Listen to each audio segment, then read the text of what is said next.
सभी पीएसए पीड़ित है ना? नहीं है। इससे पहले मुझे जानते हैं? नहीं जानते।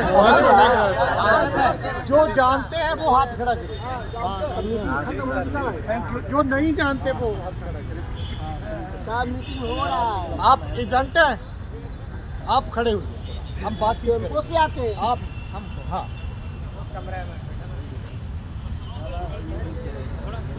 आप एजेंट थे या वो कस्टमर? हम एजेंट। मैं आपसे एक सवाल पूछना चाहता हूँ। 2016 में सुप्रीम कोर्ट में फैसला हो गया, कोई बात नहीं, हम हमारी दोनों की बात आपको जानकारी। 2016 में फैसला हो गया, क्या फैसला हुआ हमें थोड़ा पता चले, क्योंकि हम ये सोच रहे हैं, पंजाबी की एक कहावत है, मुर्गी जान से गई, खाने वाले को स्वाद नहीं आया। ठीक है ना? आप बताएं कि 2016 में क्या डिसीजन आया? आप एजेंट है, मैं अगर निवेशक होते मैं आपसे सवाल नहीं करता। चलो साथियों, असल में बात यह है कि हम इस मुद्दे पे क्यों फेल हो गए, उसके 2-3 रीजन हैं। पहला रीजन अनपढ़ता। हम जो पीएससीएल से लोग जुड़े थे ना, वो कम पढ़े लिखे, और इस दुनियादारी में जो सिस्टम है ना, जहाँ चोर चक्कों का ज़्यादा है, शरीफ और गरीब आदमी का कम है। सबसे बड़ी समस्या हमारे साथ यही रही, क्योंकि गवर्नमेंट और कंपनी दोनों के कानून के बीच में फंस कौन गया? हम लोग गरीब आदमी। कंपनी और सरकार ने कंपनी को लाइसेंस दिया, और कंपनी ने जो सरकार के अब वो रूल जो फॉलो करने थे वो किए नहीं, पर सरकार ने लाइसेंस तो दे दिया ना उसको। उस लाइसेंस को देखकर आप लोग, आपके सीनियरों ने आपको जोड़ दिया, आप एजेंट बन गए, और आपने लोगों का पैसा जमा करा दिया। और फंस कौन गया? नहीं, आप फंस गए। एजेंट कस्टमर बाद की बात करता हूँ। अब जब कंपनी ने सही काम नहीं किया, सरकार ने कंपनी पे शिकंजा कर दिया, कंपनी बंद कर दी।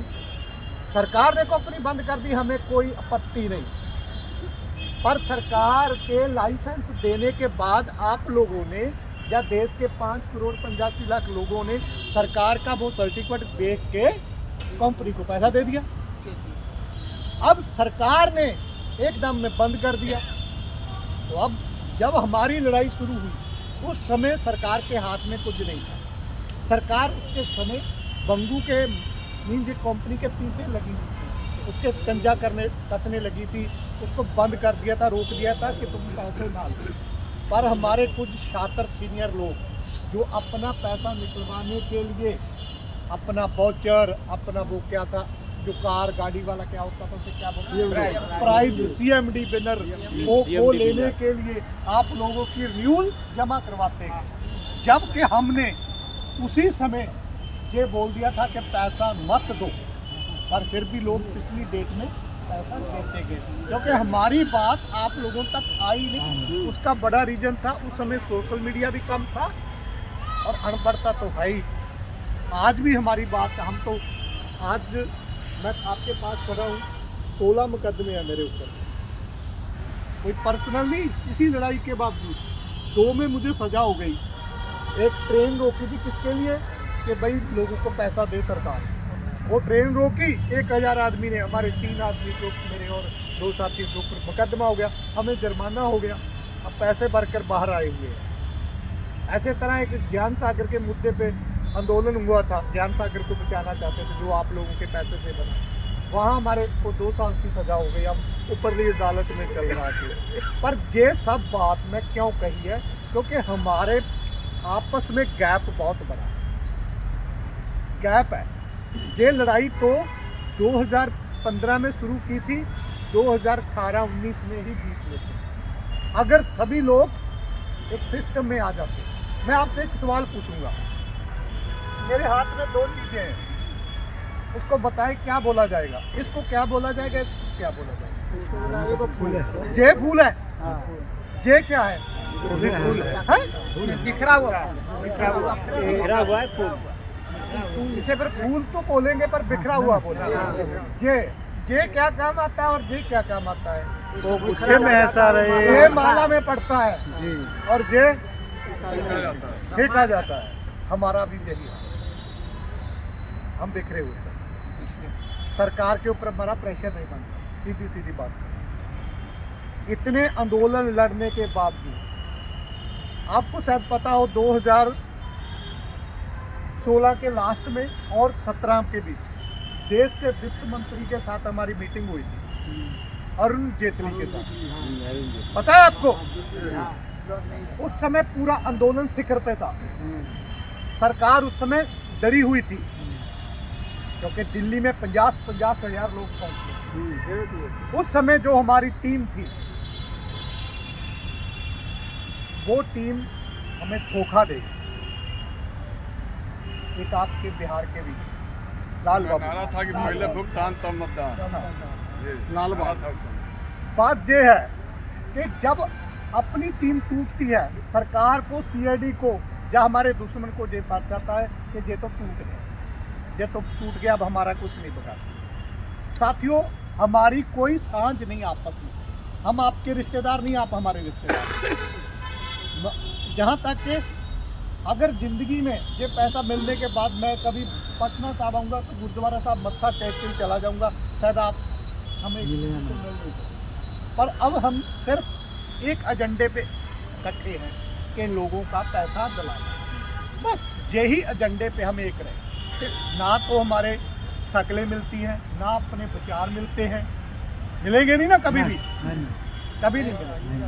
पर एक बात मैं आज बिहार के लोगों से करना चाहता हूँ, आपका और पंजाब का बहुत बड़ा नाता है। बिहार और पंजाब, क्योंकि सिखों का गुरु गोबिंद सिंह इस पटना में, इस बिहार की धरती पे जन्म लिया।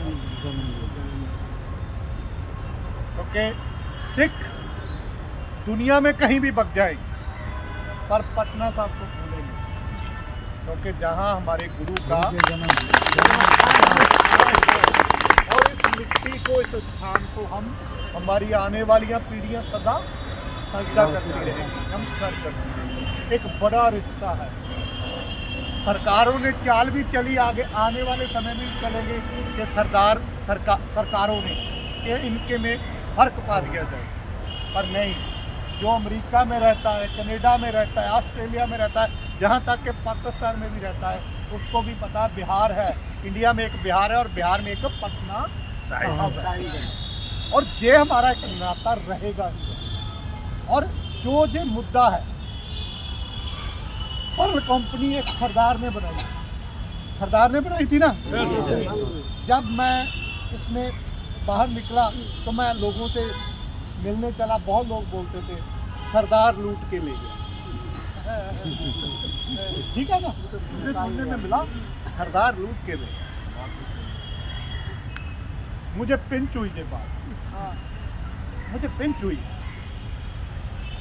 यार। एक आदमी, देखो, एक आदमी कोई किसी भी धर्म का, किसी भी जात का, किसी भी स्टेट का होगा, वो अगर गलत काम करता है, अभी अगर आपका कोई आदमी पंजाब में एक आदमी गलत काम करता तो सारे थोड़ो बदनाम होने चाहिए, होने चाहिए? नहीं होने चाहिए। पर बात क्या चली कि सरदार लूट के। मैं आज भी कहता हूँ, निर्मल सिंह बंगू ने बहुत बड़ा फ्रॉड किया, बहुत बड़ी गलती की, लोगों के साथ विश्वासघात किया। मेरी लड़ाई उसके साथ जब वो जीवित था तब भी थी, जब वो जेल के बाहर था तब भी मैं उसके साथ लड़ता रहूं। और मैं आपको बता दूं, एक ही आदमी है जो उसको गाली निकालता था, बोलता नहीं, सब उसकी चौकीदारी करने के लिए वहां जाते थे, उसके घर खाने के लिए जाते थे। जितने जितने बड़े सीनियर है, चाहे वो बिहार के हों, चाहे महाराष्ट्र के हों, यूपी के हों, एमपी के हों, हरियाणा के हों, राजस्थान, सब उसको सरदार जी और पैरों में हाथ लगाते थे जब वो ये सब कर रहा था। उसने हमें खरीदने की कोशिश की, जो पहले भी बात चली। हमारा एक ही था कि सरदार होकर तुमने पगड़ी पे दाग लगा दिया, हम इस दाग को धोना चाहते। और मुझे सुनना पड़ा, कई लोगों ने मुझे कई स्टेटों में बोला कि वो सरदार लूट के ले गया और ये सरदार बेवकूफ़ बनाने के लिए आ गया। मैं आप लोगों से पूछना चाहता हूँ, 15 से लड़ रहे हैं। सबसे पहला संगठन पंजाब से उठकर दिल्ली आंदोलन करने आया और फिर दिल्ली में कुछ साथी नए मिले, वो कहते संगठन बनाओ।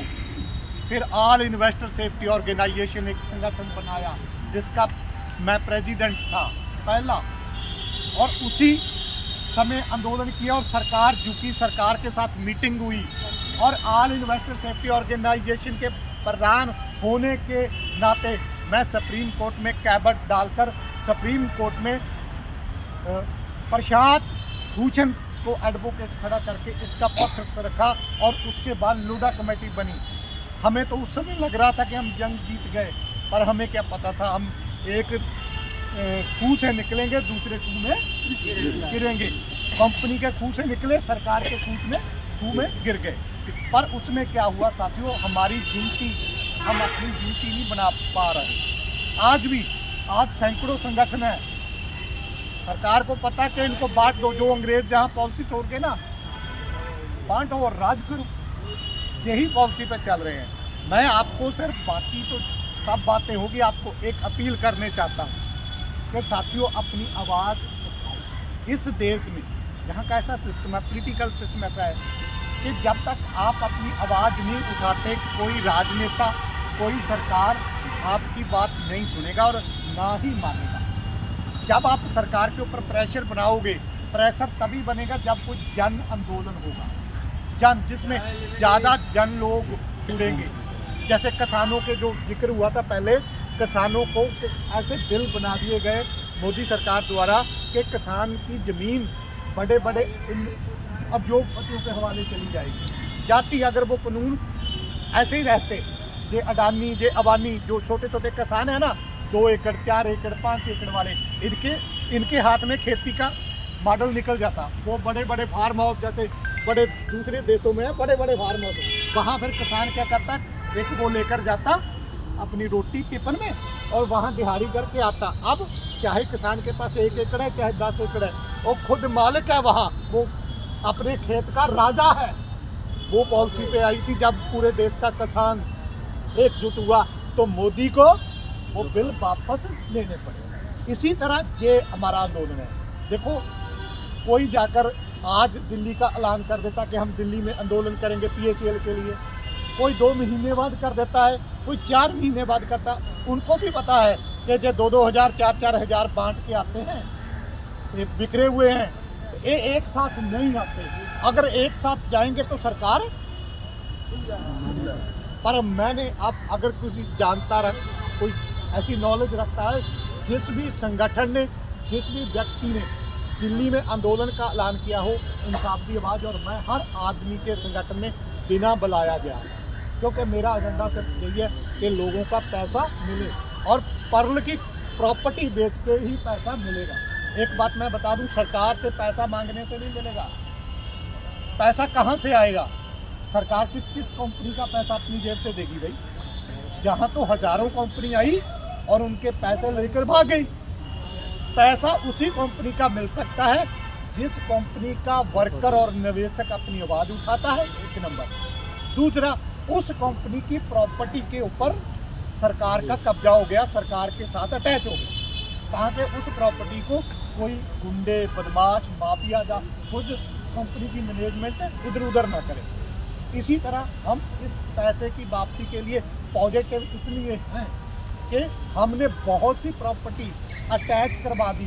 तो गंगू ने खुद कागज दे दिए सेबी और CBI को जब वो रिमांड पे था। उस बची हुई थी, उस पर हम आज भी प्रयास कर रहे हैं, उस प्रॉपर्टी को अटैच कर रहे हैं। मान लो आज मोदी की सरकार है, मोदी हमारी बात नहीं सुनता, मान लेते, कल को कोई अच्छा आदमी आ गया सेंटर में, अच्छा आदमी की सरकार आ गई, अगर प्रॉपर्टी होगी तो वो ध्यान देके लोगों का पैसा दिला देगा।